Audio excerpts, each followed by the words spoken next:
오늘 드디어 이제 세 번째 성령의 열매로 세워지는 공동체라 하는 제목으로 말씀을 보게 됩니다.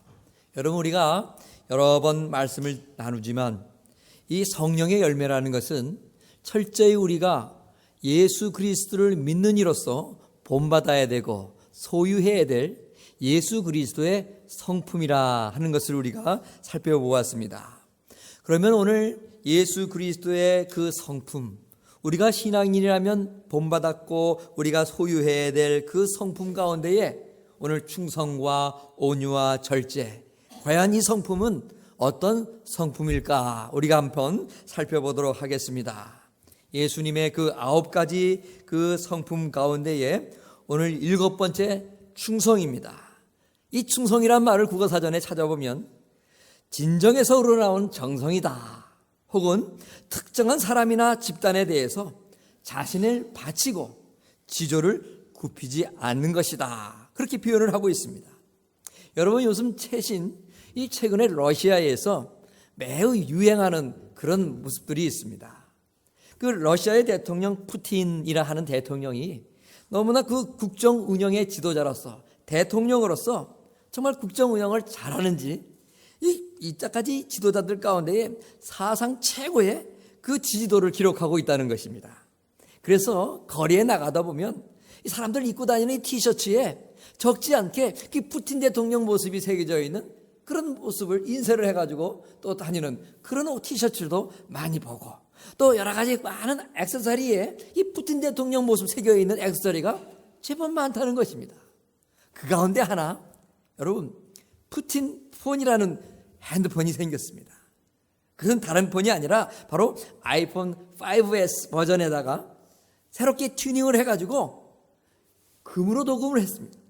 그 뒷모습을 보면 푸틴 대통령 얼굴도 새겨져 있더라고요. 그리고 그 러시아의 그 문장도 기록되어 있고 애국가 첫소절도 기록되어 있어요. 이 푸틴 폰이 이 얼마인가 살펴보았더니 러시아 그 가치로 14만 7천 루블이나 된다. 여러분, 이건 또 달러로 계산하면 얼마나 되는가 제가 환산을 해봤더니 자그마치 4,300에서 500불 정도 되는 그런 아주 고가의 휴대폰이었다는 거예요. 여러분, 이렇게 4,500불 되는 휴대폰 여러분 사시겠습니까? 어떠시겠습니까? 그런데 이 러시아에서는요, 이 고가의 4,500불, 4,300불 정도 하는 이 푸틴 폰이 적지 않게 팔리고 있다는 거예요. 이거 왜 이렇게 팔릴까? 누가 과연 이 폰을 사는 것일까 살펴보았더니, 첫 번째, 정부의 고위 관료들이 이 폰을 이렇게 사다라는 거예요. 또 누가 사는가 살펴보았더니 경제계의 각종 CEO라든지 각종 이제 높은 직급에 있는 사람들이 또 이 푸틴 폰을 사서 사용하더라. 또 다른 사람들이 또 국민의 많은 좀 넉넉한 사람들이 그 폰을 사는데 왜 도대체 이 고가인 이 폰을 사서 사람 쓰는 것일까? 그 이유는 다른 게 아니었어요. 바로 이 폰을 구입해서 지니고 다니고 사용함으로써 푸틴 대통령에 대한 자신을 바치는 충성을 표현하고자 하는 마음, 그 마음으로 인해서 이 고가의 폰을 사가지고 사용하고 또 이 폰이 그렇게 많이 팔리고 있다 하는 것입니다. 여러분, 세상 사람들도 자신들의 지도자에 대해서 이런 방법을 충성을 표하면서 살아가는데, 그렇다면 우리가 닮아야 할 우리의 주님, 어떻게 우리가 충성하며 살아가야 될까요? 오늘 주님께서 우리에게 맺으라 하는 성품 가운데에 7번째로 충성이란 성품을 맺으라고 말씀하고 계십니다. 그런데요, 이 충성도 주님이 원하시는 충성의 모습이 있다는 것이죠. 이렇게 할 때에 주님은 그래 충성했다라고 말씀하신다는 겁니다. 어떤 충성입니까? 먼저는 하나님께서 인정하시는 충성이라는 것은 진리 안에서의 충성일 때 올바른 충성이 될 수가 있습니다. 요한계시록 2장 10절에 보면 네가 죽도록 충성하라 이렇게 말씀하셨죠. 그리하면 내가 생명의 물건을 너에게 주겠다, 주님 말씀하셨어요. 여기서 죽도록 충성한다는 것은 단순히 육신적으로 목숨을 다 바치기까지 충성하라라는 뜻만 있는 것은 아닙니다. 그 뜻과 함께 여기서 죽도록 충성하라는 말씀은 하나님의 뜻 안에서, 진리 안에서의 충성을 하라 말씀하고 있는 것입니다. 다시 말해서 성경 66권에 담겨있는 하나님의 그 말씀의 그 뜻, 정신에 따라서 온 힘을 다하여 충성하라 말씀하시는 것이죠. 또 하나 비슷한 표현이겠지만 하나님의 마음에 합당한 충성이어야 되는 것입니다. 여러분, 우리가 구약 성경에 보면 다윗의 많은 부하들 가운데 아주 충신 요압이라 하는 장군이 있었죠. 다윗이 힘들고 어려운 생활 살아갈 때마다 그 옆에서 요압 장군은 많은 어려움 속에서 함께하면서 목숨을 걸고 많은 적장에 또는 사울왕이 그를 잡으려 하는 그런 상황 속에서도 끝까지 다윗 왕을 지키면서 보호해준 아주 충성한 종 가운데의 아주 종이었다는 것이죠. 그런데요, 이렇게 다윗을 위하여서 열심히 충성했던 신하 장군 요압이었지만 다윗의 마음속에는 그런 요압의 충성을 받으면서도 왠지 모르게 늘 마음속에 만족이 안 되고 늘 불안했다는 것을 우리는 성경을 통해서 볼 수가 있습니다. 왜 그랬을까요?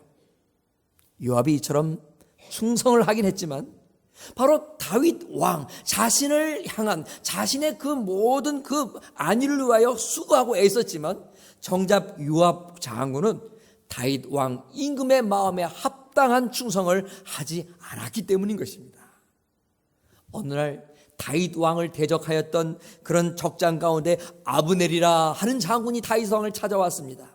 왜 찾아왔나 이야기를 들어보니까 아브넬이라는 장군이 임금이시여 다윗 왕이시여 이제부터는 내가 다윗 왕께 충성을 다하고 이제 당신을 공격하는 일을 이제 멈추겠습니다 하면서 항복하겠다고 온 거예요.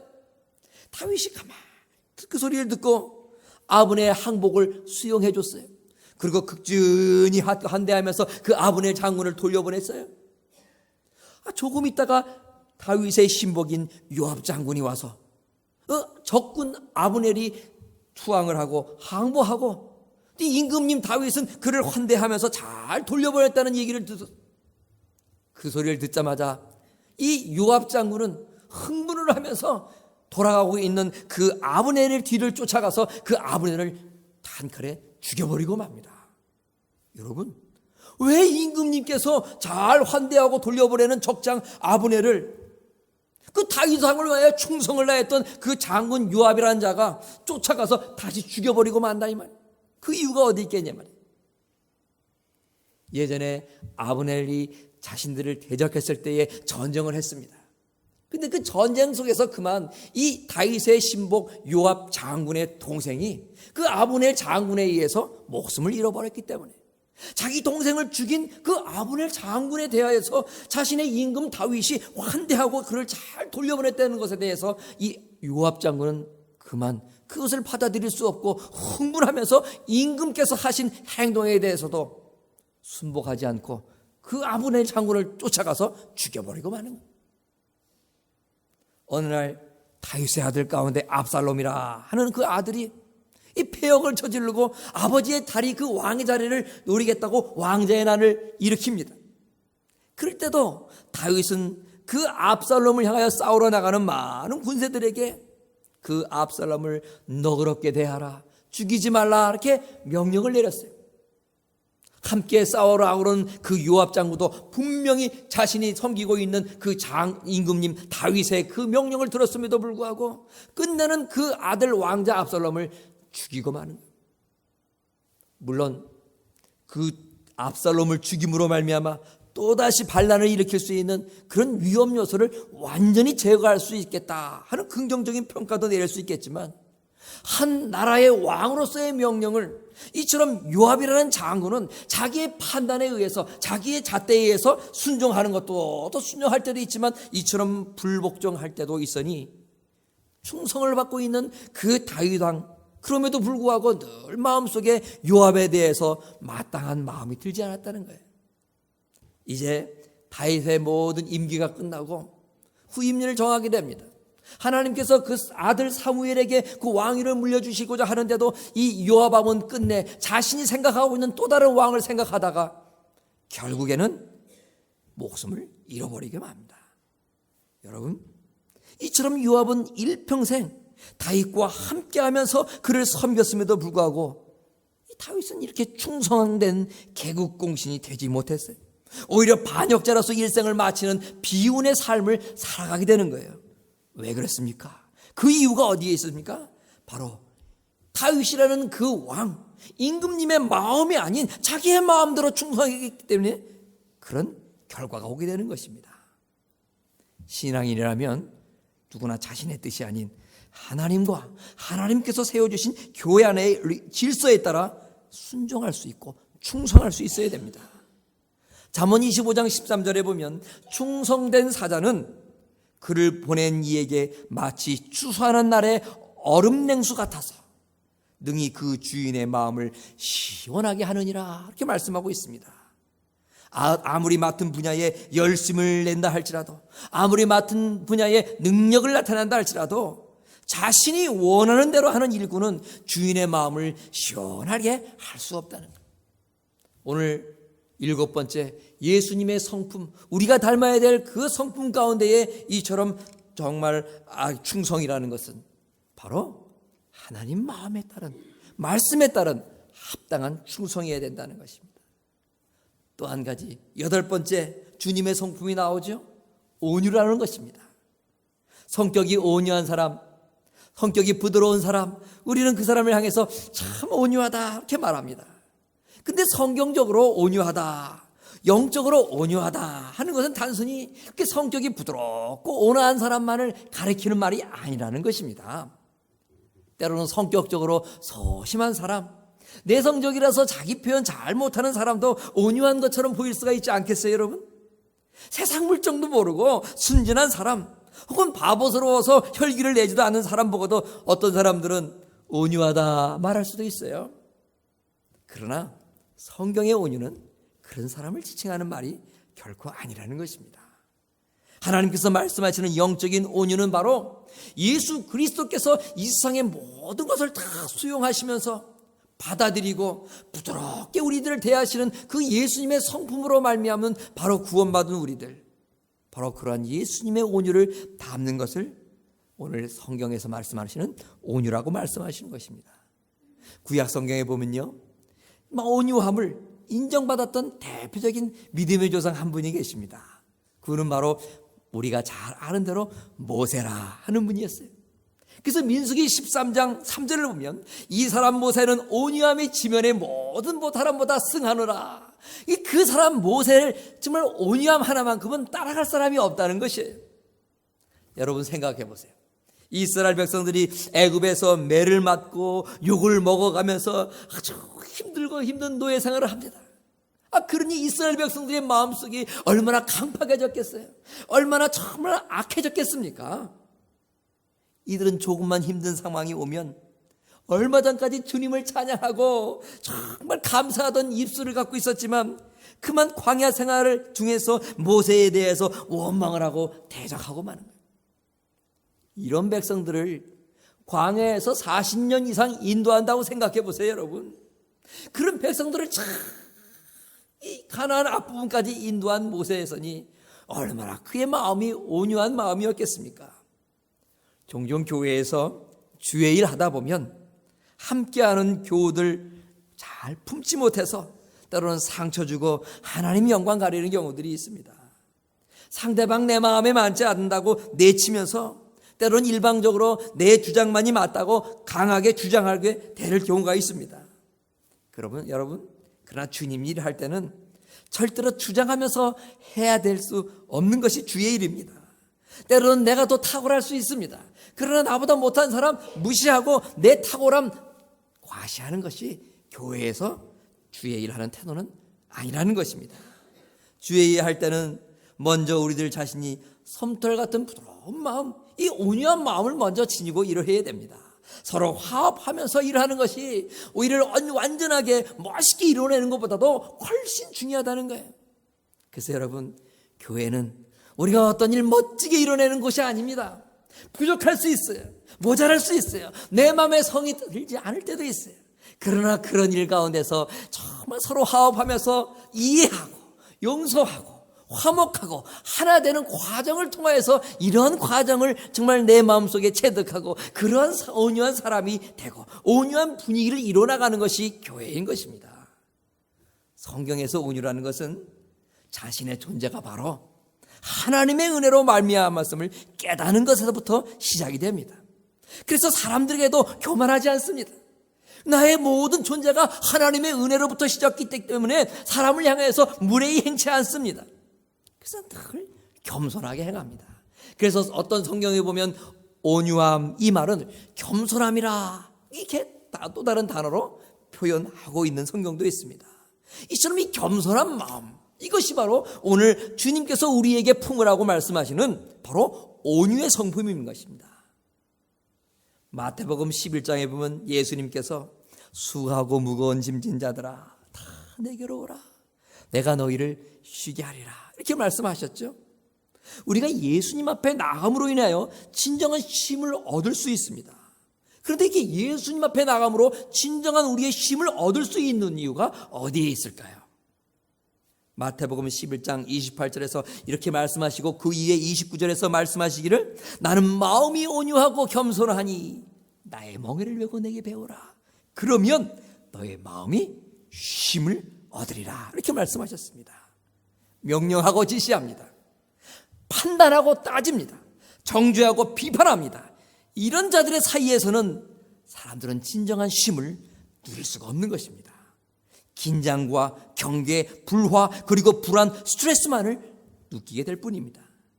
우리가 주님께 나아갈 때에 주님의 그 온유함, 주님의 그 겸손으로 인해서 참다운 쉼을 얻을 수 있듯이 우리들에게도 바로 그 주님의 온유함, 즉 겸손함이 있을 때에 우리의 가족이 쉼을 얻게 되는 것이고요, 우리 교회 공동체의 형제 자매들 또한 진정한 쉼을 누릴 수 있는 것입니다.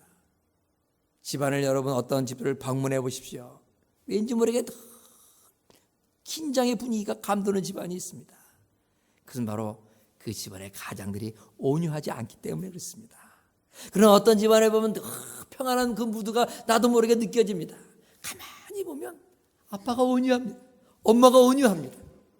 여러분, 이 온유함으로 말미암아 이 모든 공동체가 함께 더불어서 온유한 분위기가 깃들어지고 화목의 분위기와 정말 사랑의 분위기가 깃들어진다는 것입니다.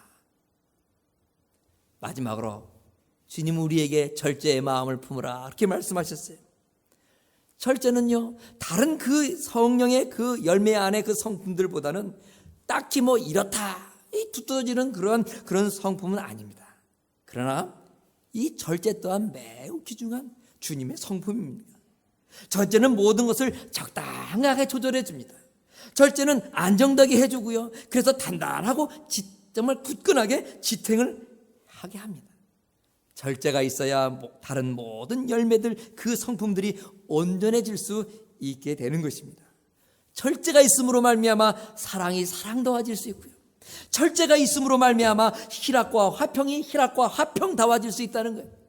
아무리 오래 참고 아무리 자비하고 아무리 양선이 풍성해 보세요.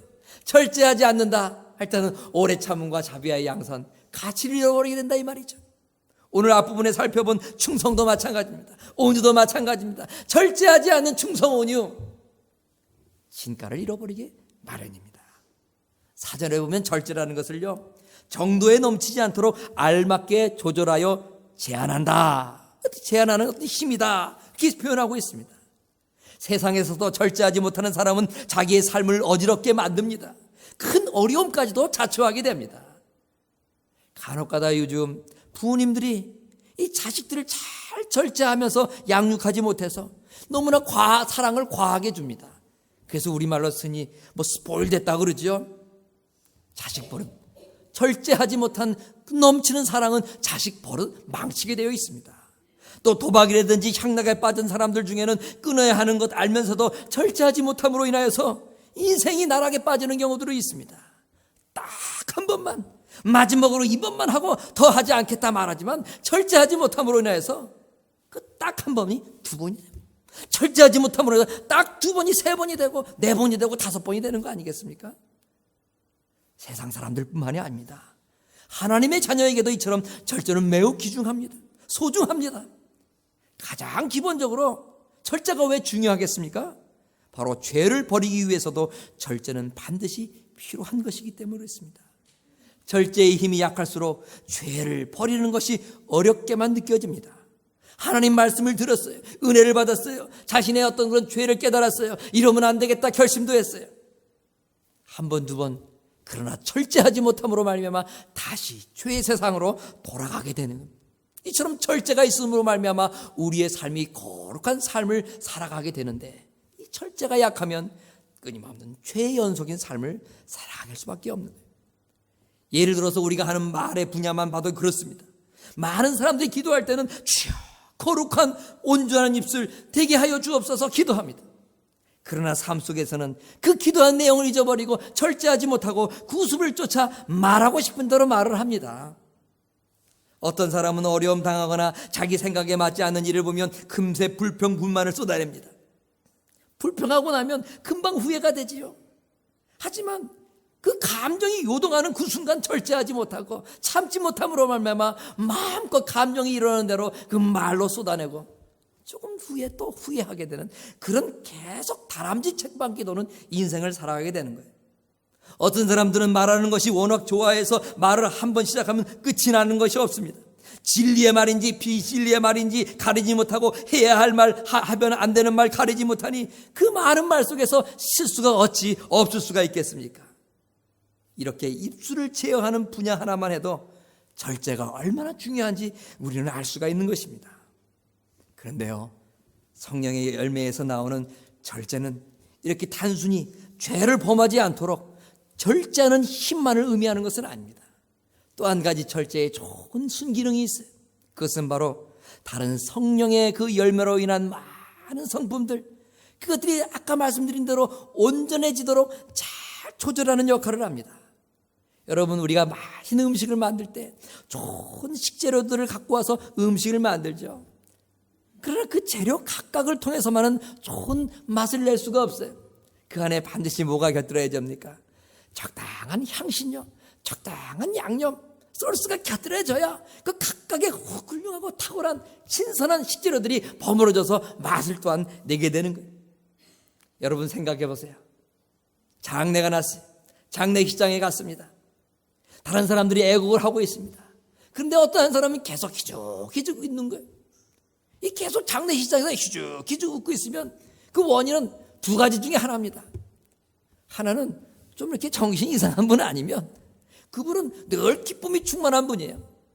여러분, 만약에 우리가 희락의 열매가 충만하다고 해서 장례식장에 가서도 다른 사람 다 울고 있는데 희죽희죽 웃고 있으면 아무리 내가 성령 충만하여 희락의 열매가 내 안에 넘쳐난다고 해서 그것이 진정한 희락으로서의 그런 성품, 아름다운 모습으로 드러날 수가 있겠냐 이 말이에요.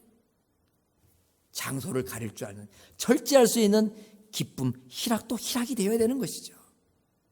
그러면 여러분, 절제의 성품이 우리 가운데 충만하게 되면 어떤 유익이 올까요? 절제의 열매가 맺히게 되면 항상 질서를 쫓아 행하는 삶을 살아가게 됩니다. 질서 속에서 자신의 위치를 분별하게 됩니다. 자신이 나설 때와 나서지 않을 때를 분별하게 됩니다. 해야 할 말과 해서는 안 되는 말이 있다는 것을 알게 됩니다.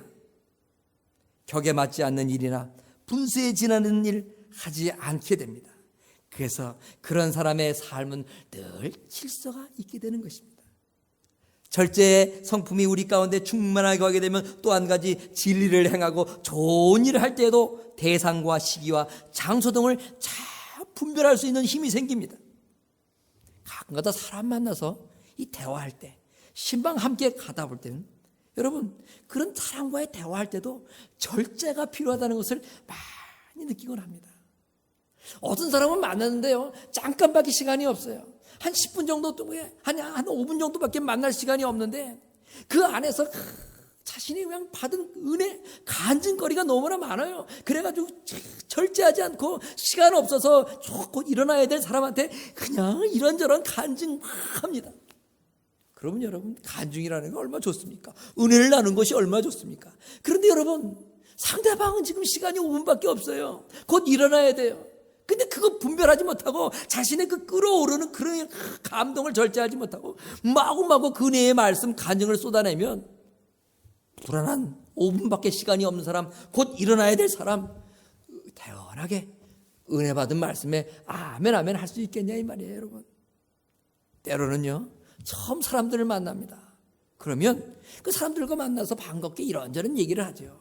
그 대화 속에도 우리가 절제해 있어야 되는데 때로는 절제하지 못하고 그 처음 만난 사람들 정말 무례하게 너무너무 디테일하게 꼬치꼬치 청문회하듯이 막 질문하는 경우들이 있습니다.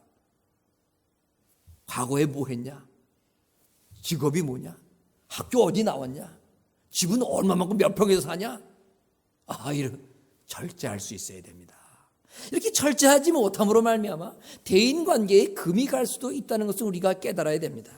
그래서 절제함으로 말미암아 우리가 모든 일을 행할 때 진리를 행하고 좋은 일 할 때도 정말 대상과 시기와 장소 등을 가릴 수 있는 능력이 생기니 또한 좋은 대인관계가 형성되어질 수 있다는 거예요.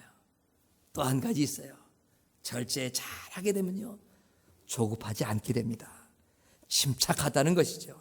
그래서 일의 전후를 잘 분별하고 침착히 대응할 수 있는 능력이 생깁니다. 절제하지 못하는 사람은 성급합니다. 절제하지 못하는 사람은 그래서 경솔해요. 서두르다 보면 분별력이 흐려져서 중요한 일 자주 빠뜨리기도 합니다. 섣불리 판단하고 섣불리 정죄합니다. 그래서 다른 사람들과 원만한 관계를 이룰 줄 못 삽니다. 불편한 관계를 만듭니다. 특히 말을 들을 때나 대답할 때 성급한 사람은 실수가 많다는 것 우리는 잘 압니다. 이 조급하게 내용을 끊지 말고 끝까지 들어서 상대방 말을 잘 파악해야 성급한 오해나 판단, 정죄가 없는데 절제하지 못하니까 상대방 이야기하는 데 있어서 그냥 막 중도에 또 다시 대답을 하고, 그리고 상대방 이야기도 충분히 이해하지 못하고 자기에 대한 감정을 막 쏟아내게 됩니다. 더 나아가 그 말하는 상대방의 의도까지도 분별할 그 능력을 잃어버리게 된다 이 말이에요. 그런데 우리가 절제를 하면요, 차분히 사람들과 대화할 때도 상대방이 무슨 말 하는지 잘 들어보면서 상대방의 말을 차분하게 끝까지 들어보니까 무슨 뜻이고 무슨 의미인지 알게 되지 않겠어요?